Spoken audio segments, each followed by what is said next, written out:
Hello friends, and welcome back to the Girl on Fire podcast.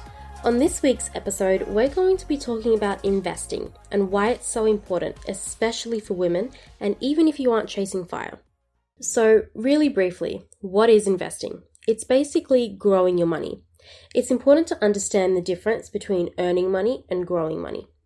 When you go to work and get a paycheck, you're earning money. You're getting paid for work that you've done. Investing is when you allocate your money with the expectation that you will receive some kind of income or profit in the future. Investing is super important for everyone, regardless of what you do for a living, how much money you have now, and what your family looks like. Unless you want to be working and earning an income to pay the bills literally until the day you die, then you need to be investing. Now, we're going to cover the details of different types of investments in future episodes of this podcast. We'll cover stock market investing, retirement accounts, bonds, real estate, and things like that. But for now, before we go into how to invest, I really want you to understand why it's so important, especially for women. The first reason why you need to invest is because I'm pretty sure you don't want to be working literally until the day you die. Investing allows you to provide a future income stream for yourself so that one day you can retire. When you're setting money aside for retirement, you're expecting that money to grow so that you have something to live on when you stop working. Because let's be honest, without that retirement income, you will be working until the day you die. Yes, governments may issue some form of pension, but in most cases, that isn't going to be anywhere near enough. Let's take a look at it through two different scenarios. On one hand, we have Annie. She doesn't have any money invested for retirement like superannuation or a 401k. But even in old age, Annie still has bills to pay. For housing, food, utilities, medicine. She gets an old age pension from the government, but it's barely enough. And since she has no money put away for retirement, she needs to keep working to pay for all of these expenses. She's going to have to continue working until she dies because she needs to keep earning money to pay the bills. That sounds like a pretty sad way to spend your life, right? On the other hand, we have Judy. She's been investing her money in retirement accounts all throughout her working years. When she turns 65, she's ready to retire, and all that money she's been putting aside for retirement has been growing. So when Judy retires, she has a nice sum of money to live on for the rest of her life. She doesn't have to work and earn money anymore. So that's the first reason why investing is so important. Unless you want to be working until you die, you need to be planning ahead so that you have some income to cover your expenses in retirement. And I'm not just talking about FIRE and early retirement here. I'm talking about traditional retirement at 60 or 65. But the biggest reason why investing is so important is because of inflation. Inflation is a rise in prices over time. It means that something that cost you $100 in 1990 might cost you $150 in 2021. And that same thing could cost you $200 in 2030. Money loses its value and its purchasing power over time. It means that your money is going to be worth less as the years go by, and you're going to need more and more money to buy the same things. So when it comes to retirement, inflation is a real killer.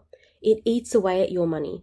You can't just save money in the bank for retirement because that money is going to lose its value over time. You need your money to be growing at a rate that's faster than inflation to preserve its value. If you have $1,000 of cash sitting in the bank today, then with an inflation rate of about 2%, your money will only be worth about $500 in 35 years. It's like having an apple in the fridge instead of planting it in the garden.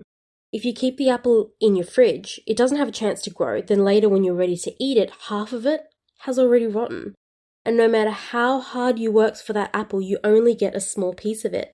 But if you had planted the apple in the garden, you would have grown a little apple tree that gives you more apples as time goes on. And that's what investing does for your money. It grows it so that it outpaces inflation. Let's take a quick break to talk about my amazing sponsors. This episode is brought to you by my patrons. Their support allows me to create really awesome podcasts every week. My patrons get amazing benefits for supporting this show, like branded merch, my investment and FIRE calculator spreadsheet, digital goodies, and a chance to chat with me one-on-one. If you'd like to show your support by becoming a patron, just click the link in the show notes. Now that we have a general idea of why investing is so important, I want to take a second to talk about why it's so important for women in particular. The general idea with investing for retirement is that you go to work for 40 years and earn an income. You invest some of that income into retirement. That money grows over time, and when you turn 65, you can retire and use your retirement nest egg until you die. The idea of retirement funds like this came in because governments couldn't support people on old age pensions forever. People needed to plan ahead for their own retirements, and it's a system that can really heavily disadvantage women. The risk that a woman will end up in poverty in retirement is huge. It's sad, and honestly, it's disgusting that in 2021, this is still what we have to deal with. In preparing for this podcast, I read a report created by Australian Super. It's called The Future Face of Poverty is Female. I'll leave it linked in the show notes, and I highly recommend you check it out. It's a collection of stories of women living in poverty in retirement, and it's heartbreaking, it really is. This is a huge problem that really needs to be addressed, because our journey through the workforce, into retirement, and ultimately to the end of our lives looks very different than it does for men, for 3 key reasons. Reason number 1, the gender pay gap. While women are earning more now than we have at any other time in history, the fact remains that we're still being paid less than men. This is the gender pay gap. It means that women are being paid less than men when we work, but getting paid less also means less money is being invested into our retirement throughout our working lives. And that's a huge disadvantage, because we still pay the same price for everything that we buy. We don't pay less because we earn less. So having less invested in retirement means that our retirement nest eggs will be smaller. Reason number 2, breaks from the workforce. Another major factor that hinders the growth of our retirement funds is maternity leave and child raising. Women are still more likely to take time out of the workforce to raise kids than men are. We're also more likely to take time out to look after elderly parents or other family members. On average, women in Australia take 5 years out of the workforce to raise children. And when you're in your 20s and 30s, that break has a huge impact on your retirement funds. And as if that wasn't enough, this time out of the workforce slows down your career progression and future earning potential. It's known as the double penalty effect. Now, there are some provisions in superannuation scheme that can help combat this, but they usually depend on having to use your spouse's income. That's something we'll get into in another episode. The bottom line is that Australia's retirement system doesn't recognise the unpaid carers role that women take on, and it leaves us vulnerable in retirement.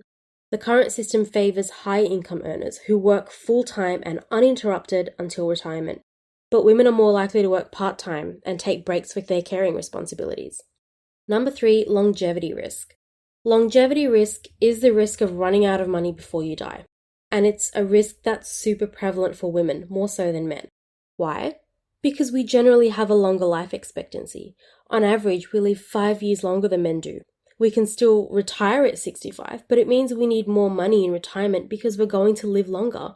So tell me then, how are we supposed to do that if we get paid less and need to take breaks to bring new life into the world?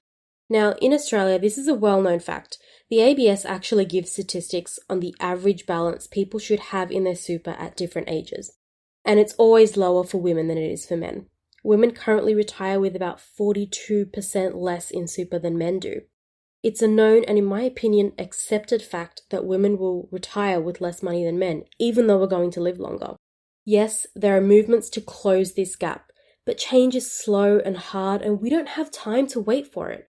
This is why investing is so much more important for women. We're going to need more in retirement so that we don't run out of money. The statistics show that 40% of single women live in poverty during retirement, and 44% of women need to rely on their partner's income as the main source of their retirement funds. I don't want to be one of those women, and I'm guessing you don't either. This is a systemic feminist issue that we're not going to solve in this podcast.